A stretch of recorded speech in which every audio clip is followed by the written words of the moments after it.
I had a glue launch coming up, and I'm like, I really want to be careful. Like, if I say, look, yes, I'm like advising Trump's project, then people suddenly are going to be like, oh, you're like you're a Trump guy. Like, so then 50% of the people are going to hate my glue project potentially. Like, I run risk in that way. But on the other hand, I was thinking, like, it really doesn't matter who's running the project. Like, if whoever's running it is going to be bringing a lot of people on board, which is almost certainly the case, it has, like, I have an ethical obligation to make sure they're as safe as they possibly can be. And so it could be, so I was like, so in my head, if this was Kamala, if this was Putin, whoever. Putin. I mean, if they say, look, I'm going to bring these people on and I want you to make sure they're safe when they come on board, what can I say? I mean, I want people to be safe. Like, that's my ultimate goal. I just want them, whenever they get there, to be safe. Like, today's guest is Ogle, the co-founder of Glue and an advisor to the Trump's crypto project, World Liberty Financial. He's also well known for being an on-chain sleuth who has successfully helped recover over $400 million in crypto from high-profile incidents and hacks. I'm excited to have him on the show today, and to make him feel more comfortable, I'm also going to wear sunglasses. Welcome to the show. Thank you. Thank you very much. It's over 500 now. Over $500 million. How do you find the time? It's sad that it keeps going up. Well, yeah, it's not a good thing. It's a bad thing. Yeah, that is. Hopefully it tops out at 500. Hopefully there's no more thefts, no more hacks, no more recoveries. I feel like there's less hacks now. Do you?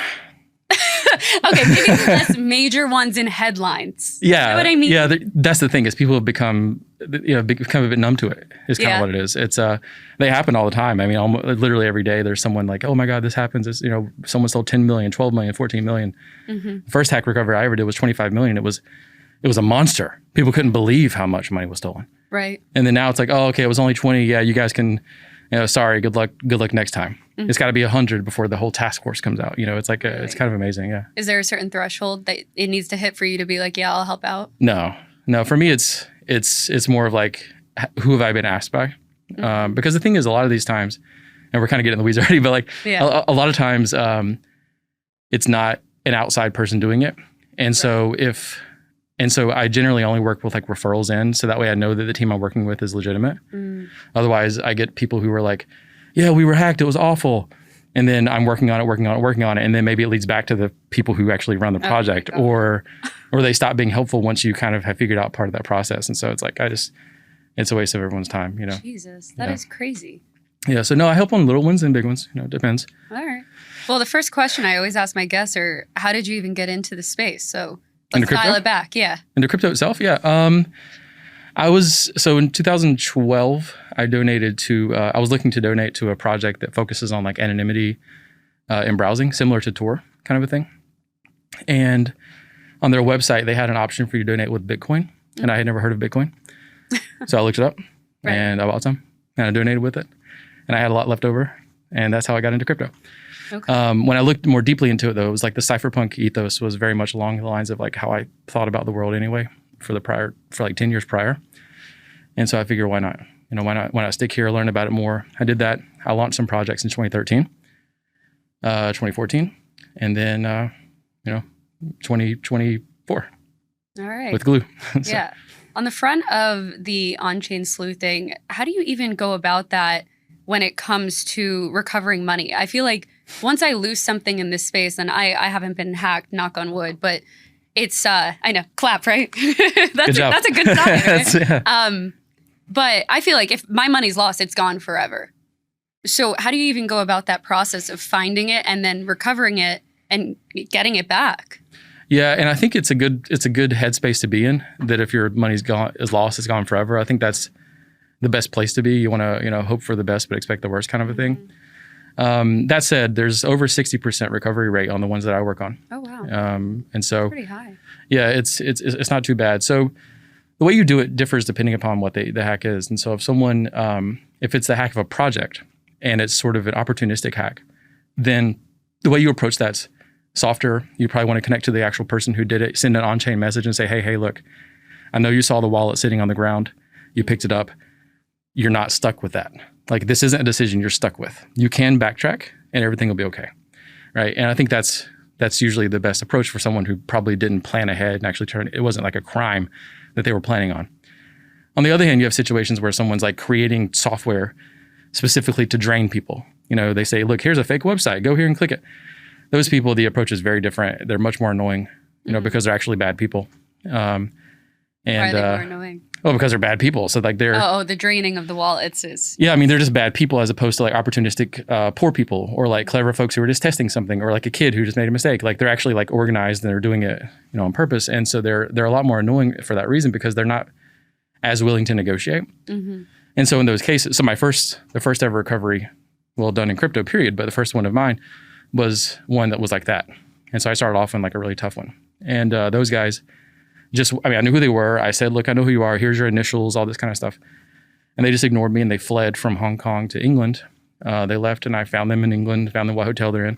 And eventually they got arrested. You found them? Yeah. Or you sent like cops? I called about 100. This was during COVID, during quarantine. And so they had a 10-day period. They were stuck in hotels. Right. And so I looked up all the hotels that were participating in the quarantine program, called them all up, pretended to be the sibling of one of their girlfriends. And eventually one of the people answered the phone. Everyone's like, oh, they're not here. They're not here. No one's here by that name, et cetera. And eventually one of the front desk people was like, well, we can't say if someone's here by that name. But if they are, we'll take a note and we'll give it to them. Yeah. So I said, aha, they're there. That sounds like something out of a movie. And so I gave the letter. I gave a note and I called back a couple minutes later and I said, hey, look, don't worry about it. I just got in touch with them. No big deal. And so she said, oh, I was just about to bring them a note. Thank you. So that was confirmation. So I could talk to the police, the Manchester Police Department there, and they went and got arrested. And so those boys got in trouble. And that's the thing is the goal with the recovery stuff that I'm doing is not to like send people to jail forever. And it's not to get the government involved. That's not the point. The point is to get the money back and to make it known that like you won't necessarily get away if you're doing this stuff in the crypto space. Right. Unfortunately, though, some people are so hard-headed that they refuse to back down, and then they do end up getting in trouble, getting arrested, and whatever happens next. Right. How often would you say you reach out to them, you find them, and you say, hey, listen, just give the money back and we'll stop it here? How often are they like, okay, fine? Well, they're rarely like quickly like, okay, fine. That's what I was going to say. They're like, no, changes out. Nah, bro, we're good. Thanks so much. Thanks for the offer. Yeah. No, they're almost never like, okay, sure. But via negotiation, like you can get them there. If I can get them talking to me, almost always I can get a negotiation that makes sense for everybody. Okay, so they want to keep some and then they'll give some back. Yeah, so I came up with this idea about a year and a half, 2 years ago of letting them keep 10% is kind of like the industry standard now. So that was a test I did on one of the recoveries, and it worked on one that we otherwise wouldn't have gotten anything back. So I started thinking about it practically. I'm like, okay, so these guys, they're clever. Yeah. They did find a problem. Right. But they shouldn't ruin everyone's lives because of it, right? So how do you make sure that they walk away feeling like they won, but also everyone's lives aren't screwed? And 5 years of work on a project isn't messed up, and all these mom and pops don't lose $300 that they put into the project or whatever. And the way you do that is you say, hey, look, you're really clever. This was indeed a mistake we made. You pointed it out. Wish you would have gone a different route. We would have taken care of you then otherwise, but you didn't. You do it this way. So how about this? If you return it by 6 days from now, all of it, minus 10%. We walk away. Police don't get involved. Everyone's clean. You just made $500,000 for 10 minutes of work, and you don't go to jail. You don't have to worry about who you stole from. You don't have to worry about looking, on your back just in case the wrong victim was here. You don't have to worry about us finding out who you are and then telling the public who you are and then letting them deal with it. Yeah. Do you want to live that life for $5 million, $10 million? Probably not. Right. And so if you're practical, if you're a practically minded person, you're just going to say, okay, forget about it. I'll take 500, leverage long Bitcoin on that, and hope that I can get 10 million on the other side. And how often do they tend to take that 10% deal? It's pretty often. Really? Yeah. Yeah. That's not always the approach to you. Sometimes people are like, no, suck a dick. And then you have to go, you have to like. Very, very nice. Thank you. You have to, and you're like, how about 11%? Actually, there was a really good one with the Curve Alchemix hack. It was quite a big one. And we found out who the guy was. And so we were writing the messages, and the guy was like, he was basically like that. He's like, screw off. Like, I'm not doing anything. And so we're like, look, we'll give you this amount. He's like, no. We said, okay, fine. We'll give you this amount. He said, no. I said, okay, tell you what. We know who you are. This is your name. This is your docs. This is blah, blah, blah. If you don't want it released, send it all back. You get nothing now. Oh, wow. And so he played, he flew too close to the sun and didn't get any of it. And he sent it all back. He sent it all back. Wow. Yeah. That kind of sucks. It does, but I mean, this is what hubris gets you. It's what hubris gets you. No, You know? of course. I mean, people should, you I have no take the sympathy gifts. for them. I'm just saying, like, hey, brother, you got a deal. You had a and deal, suddenly- man. Yeah, I mean, take the gifts that are given to you. You know, I mean, don't. What's the phrase? Don't lick a gift horse in the mouth, right? And we're giving you an opportunity here to make a lot of money and be clean and clear. Yeah. You know, and why not just come on? Doesn't it almost incentivize them to continue to be horrible though and steal and exploit things if they know in the end maybe they'll still make out with something? Yeah, it does, I think, and this is the problem of the projects themselves not having good white hat bounty project like campaigns, And and so bounties and everything. Yeah. exactly. So if there was a way where, you know, if you said like there are a couple of companies that do this, but they're so annoying. Like most companies are super, super, super annoying about how they classify whether you really got a hack in or not. So if someone will go and work really hard, they'll have a thing that could have exploited a bunch of money, and the company will be like, "Oh, we already knew about that bug, sorry," and they don't get paid out. And it's just the company not wanting to pay out. You know, that's what it comes down to. And like this kind of crap breeds bad guys because like you got someone clever who's trying to do the right thing, and like sure maybe you did know about it, but it was still live. It still could have been exploited by someone. Just give them something. Give them 50K, 100K, whatever. So they walk away and then patch your crap. But they don't do it. And so this is, I mean, you're right. It does incentivize, you know, people to kind of do bad stuff in a certain way. But it wouldn't if on the other side of it, there was a white hat bounty. Even if the white hat bounty was like the fraction that I think about is like one out of 7. So like for every 7 dirty dollars, it seems to me that people will take 1 clean dollar because it's really hard to wash crypto. People think it's easy. It's not. And so if you have $7, but you can't offload it to the bank, you can't spend it anywhere because you're blocked because you're on these lists. Like, what do you do with it? You have nothing to do with it. And so they'll take $1, you know, for every 7 of those, and they'll just walk away. And so like, you know, these bounty programs should be set up that way, but they're not, unfortunately. Most companies don't have them. And accordingly, they get screwed. You know, they get hacked, and then we have to come deal with it the other way. So I think on the topic of white hat hackers, for those who don't know what that is, it's necessarily like you're very good at discovering things on chain. You can see exploits or kind of like fractures in codes, and essentially before someone else spots it, you could then go tell that company or chain or whatever it may be, hey, by the way, this doesn't look, you know, 100% like bulletproof. And in return, they will give you money for saying thank you for being a good person and letting us know before something bad happens, right? Exactly. Yeah. So. And most companies don't have that. Yeah, but do you think that's just because they think they're so great and that everything that they've created is fine? Have you ever met a dev before? I've met some devs. Have you ever met a dev who didn't think they were great and everything was fine? So, I mean, that's the answer. And that's the end of the episode. No, I mean, it's just that, you know, whenever you're a dev, you're in God mode. Right. You know, you were creating a world. Yeah. Like everything that people it goes through what you've created, what you've decided is, you know, you're like a puppeteer. I think a lot of people think they're invincible until they're not. Exactly. You know? Exactly. I mean, they're looking forward and not looking behind them, and someone Right. comes up and clocks them in the head. You know, that's what happens basically. Right. So when it comes to like on-chain security, crypto security, I know you've also trained government agencies on this. You've probably talked to an insane amount of teams who have already been exploited or trying not to be exploited. Yeah. What would you say are like the non-negotiables when it comes to that? In terms of? For, let's say individuals to start, like if you were to tell me, Jackie, after this episode, you should 1,000% go do this to make sure you're secure, what is it? For money that you don't want to, that you can't lose, put it in cold storage. Like a wallet, like a hardware wallet. That'd be the number one thing I would say was a safe way for like a regular person to keep their stuff safe. Yeah. 1,000 other things I could say, but you ask for one. All right. If it's got to be one. Right. One for me. Yeah. That's the one. Go buy like a Ledger or yes, you know, Trezor or something similar. Yeah. Spend a half hour figuring it out and do that. Yeah, and I do that, so don't test me. I do because it's so like you feel so stupid afterwards if you just, you know, don't take the right steps, and then like God forbid you go through something horrible where it's like I'm so dumb for doing that, you know. Yeah, it's actually so sad too. Like so, one of my a person who works at my security firm. By the way, all this I just want to be clear. All the stuff I do is pro bono. Like it's not like I don't get paid for this. You don't get paid for any of. No, it's all pro bono. Yeah, but I have people who work for me who have the same. You don't get any of the 10%. No, they're not 1% of the 10%. It'd be nice. It'd be nice. Once in a while, I get a donation, but it's like it's less than the cost of the security to go to a conference. You know, like. So this is something you do in your nominal free time? It's something I do when I'm in a manic mode and there's no such thing as like downtime. Like when I'm just constantly sort of like on it. So I'll just be crazy doing this, crazy doing that. And it's like during that phase, I can get a lot done. Mm-hmm. And I don't mean that in a literal like psychological phase, but I mean like I have, like this, I'm just like really like in the mood to like work a lot for a while.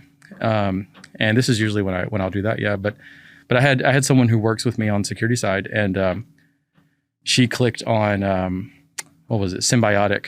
Symbiotic had their Twitter hacked. Mm-hmm. And she clicked on their Twitter and went to a page and they were doing an airdrop. So she said, okay, sure. And she like approved it. She looked at their partners. So she went to like MeloFi and all these other projects that worked with them. And to make sure it wasn't an exploit or a rug, it wasn't, it looked like. So she went there and lost hundreds of thousands of dollars. And this is someone who's security minded, because she figures, okay, if it's on the official Twitter for days, no other partners have talked about it, it's probably legit. And so I think there's like people should definitely be aware of that. Like just because a project posts about it doesn't mean it's necessarily real. But the problem is like, how do you suss that out? Like, how do you actually do it? And so my personal opinion is that the obligation in that case, and frankly, the damages in that case, fall on the companies that are negligent in taking care of the people in that way. Right. If they're not able to communicate with them that this is a problem, that this has been hacked or whatever, and people get harmed, I don't know. From my perspective, it's on them a little bit. But even so, the people like you walking around, whoever, need to be really careful about that kind of thing. Like super, super, super careful. Mm-hmm. But if my account is hacked and I'm a company, how do I then go tell everyone, hey, don't touch this, it's hacked, if I can't even access it? Yeah, well, you should have backups. I mean, so like in the case of Symbiotic, they didn't have a Telegram, they don't have a Discord, they have nothing like that. So what was like this it's just a stupid setup. Right. It's a dumb setup. Like why would you have one point of failure? Right. And if that one fails, it's all over. It's just dumb. Right. So anyway, so what you would do is you would have a Telegram, you'd have a Discord, you'd have like all of your partners. You would tell your partners, hey, can you guys please tweet this out and let people know? And then everyone would know. Mm-hmm. But in this case, it was a pretty big hack. And it went on for over a week and loads of people lost money. It wasn't just, someone I knew. Like a lot of people, there was millions and millions of dollars that were lost from that. And what have they said about it? Nothing. They haven't said anything? Nope. We got to bring them on the podcast. Haven't said anything. Yep. It's surprising because you think they'd be like, hey guys, so sorry about that. Like to the victims, we're going to be sorting you out. Like we'll figure something out in the next year or whatever. Nothing. Were you able to recover anything from that one? No. Wow. So some of them are just black holes and it's... I think that one is recoverable potentially. But it requires the work with the team and stuff, and if the teams aren't, I'm not trying to throw them under the rug under the bus here, but if teams aren't like on it and interested in getting the money back and really working on it and focusing on it, it's never going to work out. It just doesn't work out because you have to have them, like they're a victim. So they have to like, if there's anything related to law enforcement, they have to be the ones filing it. You can't do that. Like I can't just go file for you getting hurt. It doesn't work like that. So if they're not participating, then there's nothing really to be done. Mm-hmm. Yeah, I didn't even think about that. So you can't just go and like look into any exploit or hack. You have to either reach out to the team and they agree, or they reach out to you. Pretty much. Oh, yep. Okay. I also want to talk about the fit today. I feel like some people in crypto just like to be anonymous because it's cool and edgy. But I think for you, it actually serves a purpose. Yeah.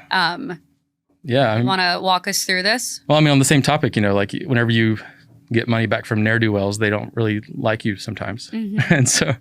And so I've had a lot of situations like security incidents and stuff. Like I had a big thing sent to my prior place of residence, like a pallet of like thousands of bottles of life water. And I was like, what the heck is this? And the dossier, it came from China, and the dossier said, it said, we can give, we can take. And I'm like, what the heck does that mean? And I started thinking about it. I'm like, wait, are they saying they can give life and they can take life? Is that what they're saying? Oh my gosh. It felt like a movie, like I was like, this is like so dramatic. Yeah. But I tried to trace back who it was from. I never could figure out who it was, just somewhere in China. And so I drank life water for about half a year, which was Did nice. you test them before? They were. Let's brought them inside. Crack them open, they're like actually. They were like sealed, like Jesus. Thousands literally of bottles. It was like pallet, like a truck pallet of water. Like my whole kitchen was just life water. Wow. But hey, free life water. But anyway, so, that kind of stuff happens. And then at conferences, once in a while, there's weird stuff. I have a couple of weirdos who kind of stalk me online and send very aggressive things. You know, once every 3 months they'll pop up and be like, I haven't forgot about you, cocksucker, you know, and things like that. And so I've got to like deal with that kind of stuff. But break-ins, you know, I mean, it's just, it's difficult. And so because of that reason, I stay anonymous. It's not because I think it's cool or because, you know, I mean, believe me, it's hard to breathe in this thing. Right. You know, it's not fun to not, like, I feel like I'm a much more, I can be a much more passionate and impactful speaker if you could see my face, and you can't. And so when I'm talking about things like my own projects I care about or things like that, I can't really get across the way that I want to with facial expressions and stuff because you can't see my face. Yeah. Right. So it does actually harm me, I think, you know, in that way. But I think, you know, if I care about not dying quickly, it's probably wise to do it this way. Yeah. And it protects you in the long run for sure. Yeah. When it comes to kind of security in general, I also mentioned government agencies and other DeFi projects. You said how you could like self-protect, self-custodying is a smart option in a cold storage wallet. But when it comes to these bigger entities, what type of advice do you give them? Remember trying to move your assets between chains, watching the minutes tick by, wondering if your transaction would make it? Yeah, we've all been there. But here's the thing. While other bridges feel like taking the scenic route, Across is your express lane. Base, Arbitrum, Optimism, boom, boom, boom. Your assets move between them faster than you could say cross-chain. Across isn't just another bridge. When Uniswap needed the fastest, most reliable way to move assets cross-chain, they chose Across. Now millions of Uniswap users are swapping between chains without even thinking about it, because that's how it should be. Whether you're moving assets yourself or building the next big thing in crypto, Across makes cross-chain feel like the same chain. No more scenic routes, no more complexity, just 2-second transfers between chains. Ready to join the express lane? Head to across.to and experience what bridging should have been all along. So they need to have multi-factor authentication on. That. I'm reminding the listeners that I'm locked, hopefully. Wow. Loaded. Yeah, good for you. 2FA. Yeah. So yeah, if you have personal 2FA, that's great. So the projects need to do the same thing in a lot of ways. So like there's a thing called multisig that projects should mostly do for anything that relates to their money or their code. What that means is, let's say your team is 10 people and you have so you have a CEO, a CPO, a COO, and you know a couple lead devs, whatever. It should require, for any code pushes to occur or any money to be sent, it should require like 4 of those as opposed to like one person doing it. So that way, if someone's compromised, if someone's computer's compromised or whatever, nothing can happen. It's okay. So so a lot of projects do this. Most projects I would say are in this, like have done this now. Most decent projects have done this now.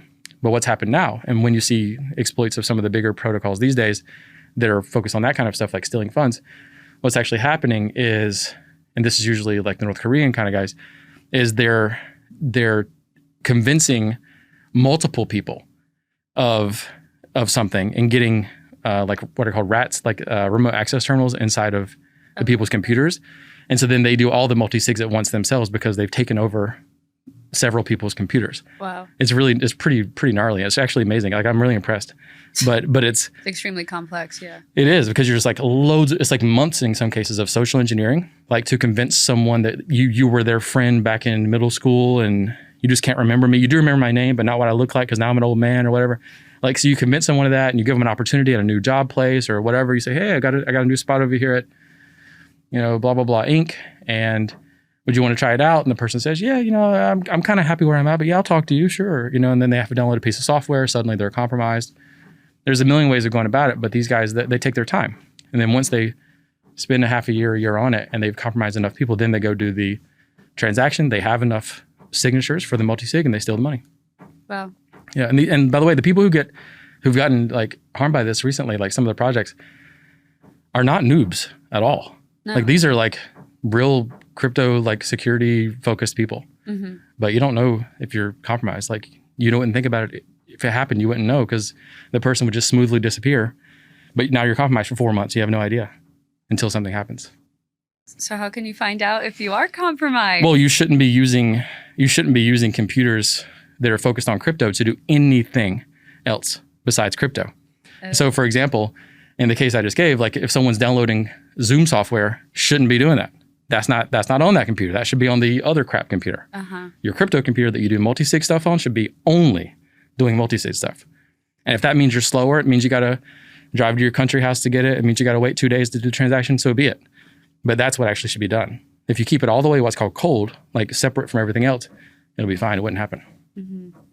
Are there like crypto wallets that you could have that, like I'm thinking of like Phantom, for example. Are there cold storage versions of that? Well, Phantom and other things can interact with your cold storage already. So you can do like a transaction. I believe they can. I don't do anything live with cold wallets. Like you're an active trader, you want to like buy and trade, but you also don't want to like send it over to your cold storage every single day and then pull it back out and then do it. You know what I mean? Yeah. Like it's a faff, right? But I mean, like that's the issue, and that's why people don't do it because it's a headache.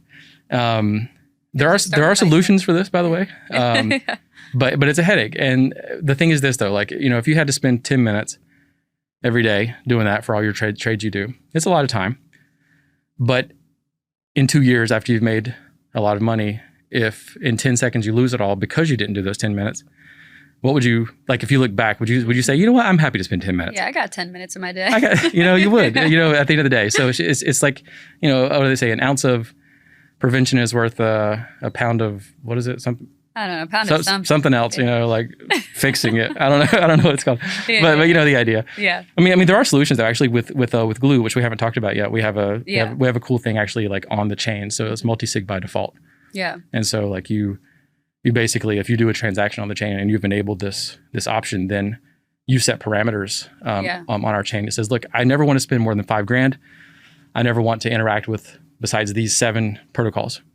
If you interact with an 8th protocol, or you spend $10,000, or someone tries to, or like you get hacked and like $100,000 comes out of your account, you'll get a text message and it'll say, hey, did you mean to send this $100,000? You say, no, it doesn't get signed. It doesn't go.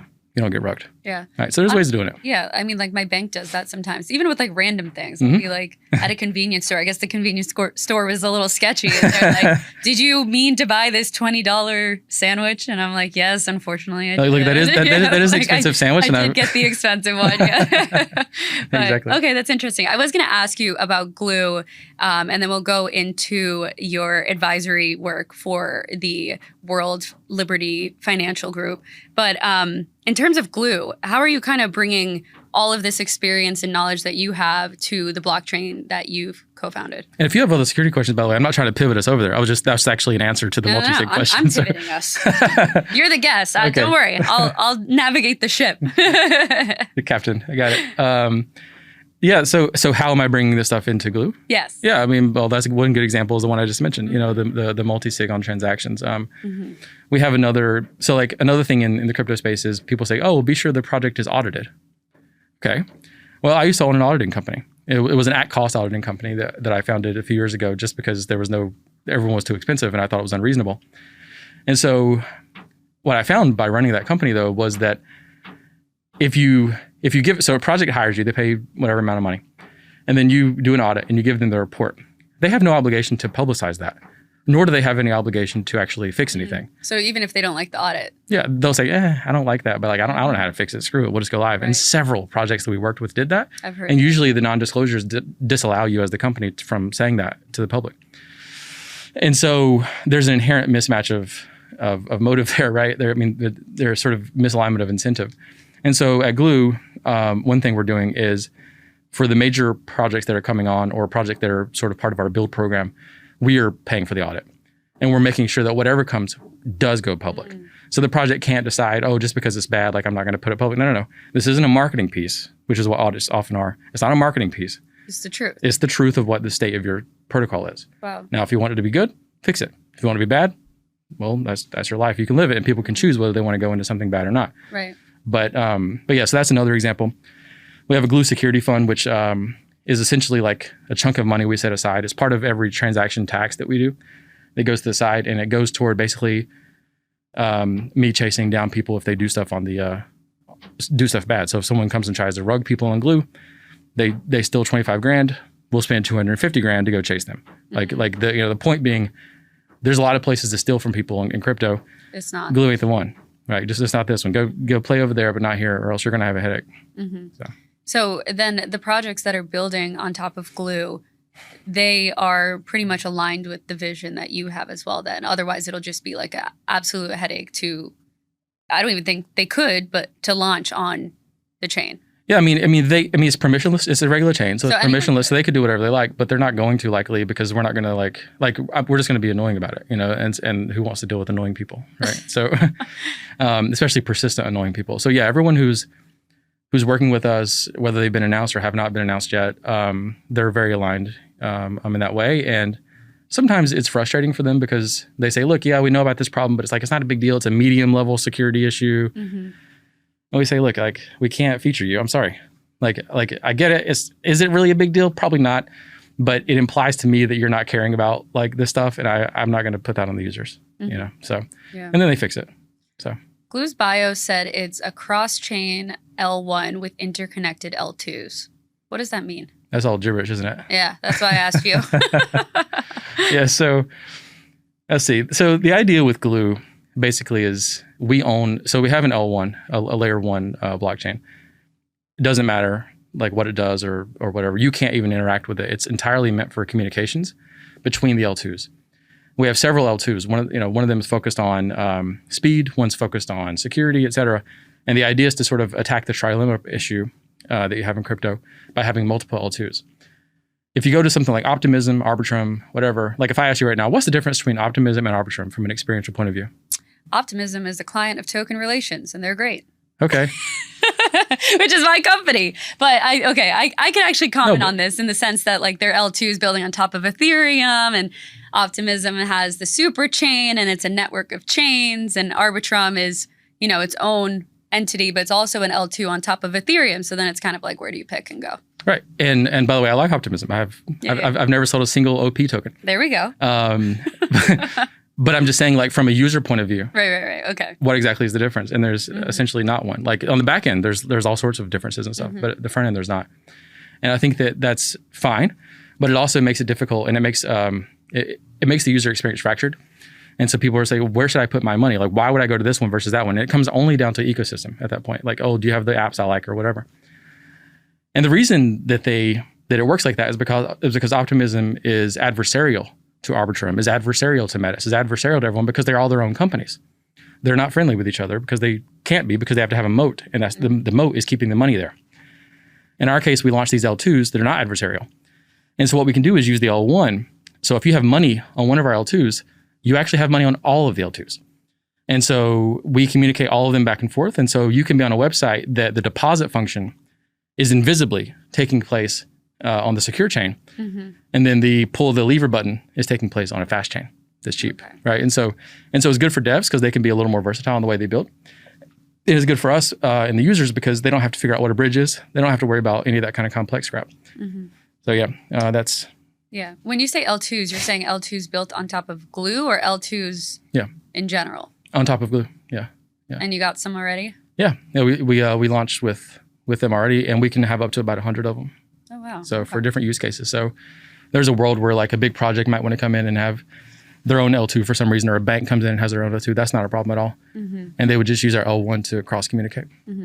And what would you like to see Glue kind of become as, the L1 space is crowded, as is the L2 space. But I think a lot of the major projects or chains really do have their own niche, whether or not they want to claim that. Some of them want to be generalists, but I do think, some of them have personalities and communities that create this. Yep. So how do you kind of look at Glue's existing one, and what would you like to see it become? Yeah, so our goal mostly, and you'll be able to, and you can see this through the onboarding at hub.glue.net, but basically the idea is that we want to have regular folks there in a safe, secure, and easy to understand place. So you can onboard into Glue. You never have to have a wallet. You don't have to have MetaMask. You don't have to have Phantom. It's not necessary. You sign in with Google. We make you an address. We don't have access to it. And suddenly you can do everything you want to do. And so that's kind of you can use credit card or bank or whatever to buy tokens. And the way we have our cross-chain swap set up is that you could, and this will be in a couple of weeks whenever we finally launch that part, but you'll be able to onboard with $500 of credit card money or whatever, or bank or whatever, and buy a token on any chain at that point. So we have a really, really integrated deal with Layer 0 where we can create what are called OFTs on the fly. And so if there's a token in Solana, there's a token on Arbitrum, there's a token on Optimism, whatever, and you want to have that, you don't need to figure out how to add that RPC and how to install the MetaMask. You can say, okay, $500, I want to buy, Miggles that's on base chain. It comes in. It just happens automatically. And we kind of do the legwork for you. And so our goal, to answer your question, is to have like basically the newest, most sort of, like the least knowledgeable people possible who are interested in coming in. I'm interested in making them not be exit liquidity. That's the idea. Because right now, you look at like the Trump token, for example, right? It's not on Coinbase yet. It will be in. Allegedly, it'll be very soon. Coinbase, yeah. Maybe by the time this episode comes out. But I think it's on so. Kraken, it's on Robinhood, blah, blah, blah. Right. Yeah. But you know where it wasn't? Any of those for a while. And so people who got in super early, those are the ones who are really tech focused or like they just know the ecosystem or whatever. And everything, yeah. And it's kind of screwed up. It's not because they're smarter. It's not none of that kind of thing. It's just because they just don't know the stuff. They don't have access. And so in our case, we said, okay, well, we can't really teach the stuff so fast, but we can give access. So we can make it easy and give you access and you become not exit liquidity, right? And then the other thing that prevents crypto from growing besides like it being hard is that it's usually unsafe. And so we're trying to tackle the safety issue as well, like I was talking about a minute ago. So our goal is to make it super, super easy to get on and stay on and not be at a disadvantage to all the other people. Yeah, I like that. I think that's super valuable. And I feel like a lot of chains talk about like making it easy and user friendly, but then to the points that you're talking about, security is massive. And I feel like security is often an afterthought until it needs to be a front thought. I don't think front thought's a sentence, but a forethought, yes. Well, some chains though, they're really focused on being like independent in their choices and stuff. They're like, oh, we don't want to have any say in what's happening. And I'm not going to call any names out, but they'll have a hack that happens. And I or someone else will message and say like, hey, look, $14 million just was stolen. You have to stop them at the bridge. Don't let them use your bridge and remove money. And they say, oh, can't do anything about it. We don't pick sides here. It's like, is that actually useful to your users? It's not. It's not. Right. For an effing fact that's bad for the users. Yeah. But you don't care because you have a philosophy that or maybe a lawyer on your team who says you can't choose sides on these sorts of things. It's just effed up. It's screwed up. Yeah. And a lot of the chains a couple of the chains are like this. A lot of the big chains. And so we wouldn't be like that. I can guarantee you, like any bridges coming on here, if they allow that kind of crap, they'll be the pariah of glue. It wouldn't happen. So yeah, in some cases even they step in the way of. It's not even like we don't really focus on security. It's like we step in the way of helping people. It's crazy. Yeah, that is crazy. And I like the mentality. You brought up Trump. You advise Trump's families, I would argue, crypto project, World Liberty Financial. How did you even start advising for them? So one of their first advisor that was named is a guy called Corey Kaplan. He ran a company called Dolomite. And Dolomite they had a hack back in February of last year. And they called me and we were able to get the money back in about 24 hours. And so they were very happy about that, obviously. They like you, yeah. They like me. And Corey called me and he said, hey, look, I'm going to be announced as an advisor like in a few hours to this project. And I just wanted a little bit of opinions about how to stay safe, how to make sure, things are good, whatever. And we went through a long talk about that. And at the end of it, he said, hey, would you want to meet the rest of the team? And I don't even know who the rest of the team is at that point. Know at this point. I was like, sure, whatever. Because I told him, I said, look, your weakest link is going to be everyone else. Like you're thinking about it. No one else is. So you really need to like relay what I'm telling you to your whole team. He's like, would you want to just talk to the team? I'm like, sure, I'm willing to. That's fine. So we get into a chat room and then we get on a Zoom call the next day. And the people on the other side of the Zoom, I'm like, I recognize you guys. and it's like meet the family. And the guys on the other side, a couple of the guys on the team are people who I've known for a long time in a previous industry that I was CEO of a tech company previously, and they were in the same industry, and they were like, "Whoa, what? We followed you like as this name. We didn't know this is incredible. Like what? Yes, it's so serendipitous, And so they said, hey, would you want to come help us out and make sure that the users are staying safe whenever they come onto World Liberty. So I thought about it for a little while because I had a glue launch coming up, and I'm like, I really want to be careful. Like, if I say, look, yes, I'm like advising Trump's project, then people suddenly are going to be like, oh, you're like you're a Trump guy. Like, so then 50% of the people are going to hate my glue project potentially. Like I run risk in that way. But on the other hand, I was thinking like, it really doesn't matter who's running the project. Like if if whoever's running it is going to be bringing a lot of people on board, which is almost certainly the case, it has like, I have an ethical obligation to make sure they're as safe as they possibly can be. And so it could be, so I was like, so in my head, if this was Kamala, if this was Putin, whoever. Putin.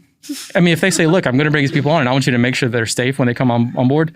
What can I say? I mean, I want people to be safe. Like, that's my ultimate goal. I just want them, whenever they get there, to be safe. Like, it's not about enriching the people involved. I just want to make sure the people, the regular folks who come on, I think about like my grandpa and I'm like, I know that whatever Trump says, he'll do it. Right. And I don't, I don't know. I feel like if you have people who are like my grandpa, who are going to come into the space, like, you have an obligation as someone who knows about this stuff or can help that. You have an obligation to help babysit that a little bit, I think. And so yeah, I mean, I was very excited and surprised that they wanted me to come help, and I accepted, and then here we are. Yeah. So in terms of, I don't know anything about this project. Can you tell us like what's going on there and like what security aspects you're implementing for them and what the conversations are like? Yeah, no one really knows what's going on there. You will very soon.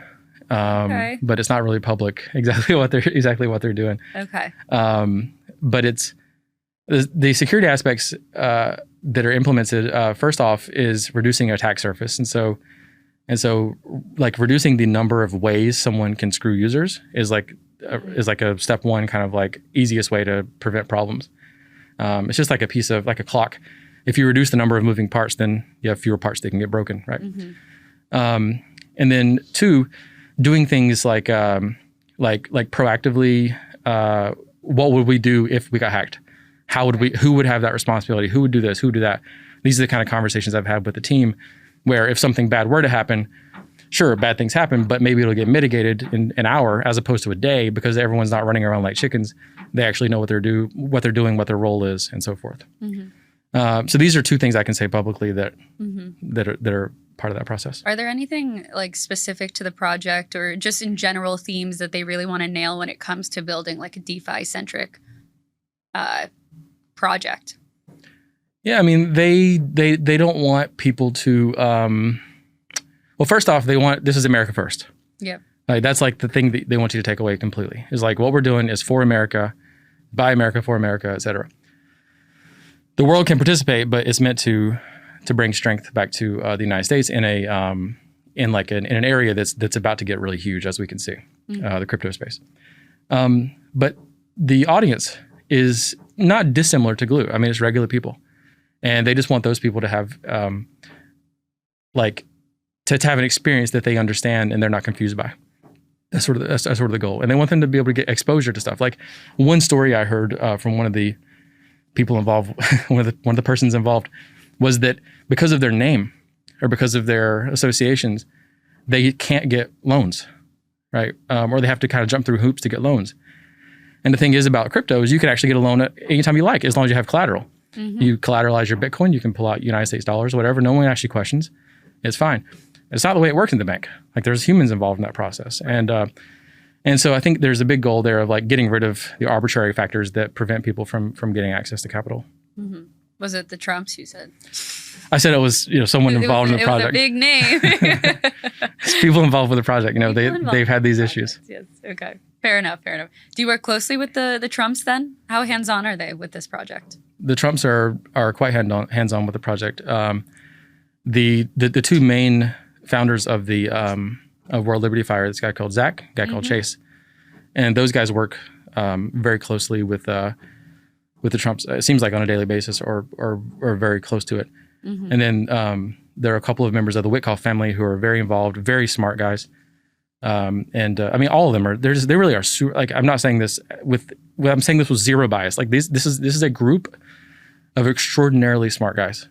Like, and people can get on them about what their motives might be or whatever. Like this is you never know what's in someone's head, and so this is all projection. But I don't think anyone could speak to them or deal with them and say these aren't like incredibly clever people who are trying to build something that actually is going to be useful to to Americans. And so I'm excited about it personally. irrespective of the actual humans involved. I'm excited about the product coming out, but I do think that their head's in the right space and the right place on this project. Mm-hmm. Any timeline on when we can expect? Maybe by the time, I don't know how fast you guys air from recording, so it could be by then. Could be now. No. So soon. Soon. All right. Interesting. Does Donald Trump taking office have anything to do or impact it at all? Well, I think that the Trump meme token being launched impacted it a good bit. Yeah, I wanted to ask you about that too. Like, that was separate, or like what? How does that play into? It's not World Liberty Fi. It's not the World Liberty Fi same exact team. Okay. Everything rolls up in a certain sense, but it's not the same folks per se. But what that did, whenever the Trump meme token was launched, obviously it brought zillions of new people already into crypto, and the Melania token as well. Mm-hmm. But it brought a lot more attention back to World Liberty Finance as well. So like there was a period of time where only I think it was like $50 million or something like that had been raised of the goal that they had. Right. And then suddenly it just went bananas. Yeah. It went bananas. And so like it was like a 2-day span and like everything filled up, and then they released 5% more, and it's like that, So so I think it's definitely affected the World Liberty Fi project, but I can't say that there's a tie-in there that is necessarily the case. So the Trump token is going to play a role in it? What I'm saying is I can't say there's a tie-in there. But you can't not say. I who's to say? Who's to say? Who's to say? Why did they launch 2 tokens? Who's to say? Who's to say? Okay, that's just going to be the answer to everything I ask now. Fair enough. You flew too close to the sun. I flew close to the sun. Okay, but what about their token? The World Liberty Fi token? Yes, because there was a pre-sale for it, right? So like, what's kind of the purpose of that? It's for the product itself. Who's to say? Who's to say? Honestly, who's to say? It's a voting token. It's a governance token. It's a governance token. That's right. Out of the gate, it's a governance token. Yeah. And there's the pre-sale though. So what if you didn't get in on the pre-sale? Then you're not in. At all? No. Because it's not, well, I don't know about ever. Who's to say? But but you're definitely not immediately, and not for a while probably, because the way the token's set up is a governance token that is not tradable. It's not transferable. It's not sellable, not buyable. Oh, wow. It's only meant for governance presently. Dang, I wish I knew that. I didn't get it. Yeah. You got any extra tokens you could give to talking tokens? I wouldn't be able to transfer them if I did. Oh, that's right. Yeah. That's right. That's the thing. Someone hit me up the other day and they're like, yeah, I brought some for my boy. And I wanted to send them to him. I'm like, you're out of freaking luck, dude. You better write it down, because, I mean, yeah, it's not for him. Yeah, you can't transfer that. Okay, that's interesting. Yep. World Liberty Financial also bought a ton of tokens. Mm-hmm. What's the deal?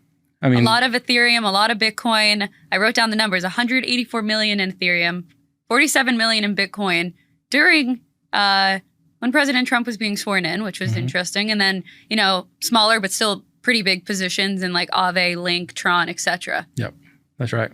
What's the point, you mean? Yeah. I mean, they're like a treasury. It's a diversified asset list. I mean, it's probably wise use of the treasury itself, but it's also showing confidence and in the protocols that are they're like in the crypto space. I mean, I think it's like putting the money where the mouth is in a lot of ways. To say, look, we believe so much that we're willing to put a lot of financial risk on this. Mm-hmm. We believe in the partners we're working with. So, for example, some of the things you mentioned, some of the people you mentioned, we believe in those, and so we're willing to put our money where our mouth is. Yeah, I think that's kind of the idea. They got to buy Trump and Melania tokens. I mean, I'm not saying you should or shouldn't, but I'm a holder of both of them, and it's as someone who I personally believe these are almost certainly going to be, at least as of the current time when we're recording this, probably almost certainly going to be good investments, and so I've put a significant amount into them. But I will say that even as an advisor, and all the people I know who are advisors and so forth, none of us had any idea that was coming out at that point. Oh, okay, so that's completely separate. It really is a separate like group of people who are kind of doing that than the World Liberty people. Mm-hmm. There may have been someone in there who knew, but I and the other people I've talked to did not. And so like I got into Trump hours after it was launched. Like it was already many, many billions of dollars of value at that point. So it's not a situation where you have like insiders that are dumping all over and nothing like that. Yeah. Which I was pleased about, because it's so easy it's so easy to be bad, you know? Especially in crypto. Yeah. Yeah. Exactly. And so like I'm over and over pleasantly surprised by the team's choices they're making that are probably not necessarily the best for their own pockets, but they're actually just the best. They're the right choice. Yeah. You know, they're complicated. I mean, people criticize the World Liberty Finance presale. A lot of people, I got several journalists who called me and they're like, well, isn't this ridiculous? Like you say that everyone has access and you want the everyday man to get into crypto, and then you have to be an accredited investor to actually access the sale. Mm-hmm. It's like, okay, what do you want? Do you want them to break the law? Because the SEC says you have to be an accredited investor to invest in something like this. Yes. Like, what are you supposed to do? So do you want them to break the law, go to jail because they want to give access to regular people, or do you want to fix the SEC's problems? Mm-hmm. And everyone, you know, it's like better later on. Like, what do you want? And so it's kind of a darn if you do, darn if you don't kind of a situation in some ways. And I'm, again, surprised in some ways, but always pleasantly so far with these tough choices that kind of don't feel good whenever you're being criticized for them, but I think they're probably right.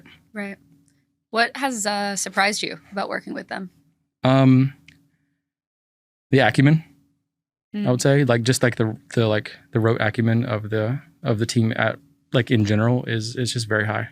They're really clever and they really know their stuff. These aren't people who are like, oh, I heard about crypto. Let me go play it. You know, let me go take a stab. And that's honestly the general narrative out there. I think people understand that they know what they're talking about, but they also feel like maybe they're playing the game. Well, I don't think maybe they are playing the game, but I don't think it's people who are just saying, like, it's not like, you know, you're not putting your name on the side of it's not like you're putting your name on like, you know, doing like a brand deal with like 14 different things and you have no idea what they are. And like, you just have someone who outsources and does that for you because you're a famous person. It's not like that. Right. Like these people really know what they're doing and they have an actual vision here. The vision may be profit motivated and it may be opportunistic given the timing. Mm-hmm. I don't see anything wrong with that. That feels American to me, frankly. So, I mean, this is entrepreneurs doing entrepreneurial stuff, like seeing an opportunity and doing it.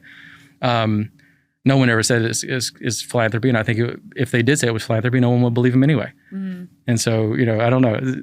But damned if you do, damned if you don't. Exactly. Once again, you know, I mean, the thing is this. If your approach to a situation is ad hominem, like there's no solution for that. Like on like the receiving side, if you're on the receiving side of ad hominem, you cannot fix it because someone's just attacking you. Like you're not attacking principles or like choices or whatever. They're just saying you suck. Mm-hmm. What do you do? I mean, you just ignore it and keep on going. Yeah, I agree with that. Last major question I have for you, or request. Can you leave us with a piece of advice, something that you've carried with you throughout your time in this industry? Yeah, I can. This is trading advice, but I think it's good advice. People wonder sometimes, should I sell my tokens? Like I'm up a lot, should I sell? Mm. And one mental model that I started using probably 10 years ago around this was the inverse of that question, helps me answer the question. So I say, if I didn't have any right now, would I buy? Oh. And if the answer is no, then I should probably sell. Simple as that. I like that. And it works, you know? I mean, so if you think to yourself, would I buy at this price? No? Okay, I should probably roll out. I got to start thinking like that. It's helpful. It's very helpful. I love that. Amazing. Yeah. Well, thank you so much for coming on today. It was a pleasure. We got to do this again soon. Thank you, Jackie. It's good chatting. Same.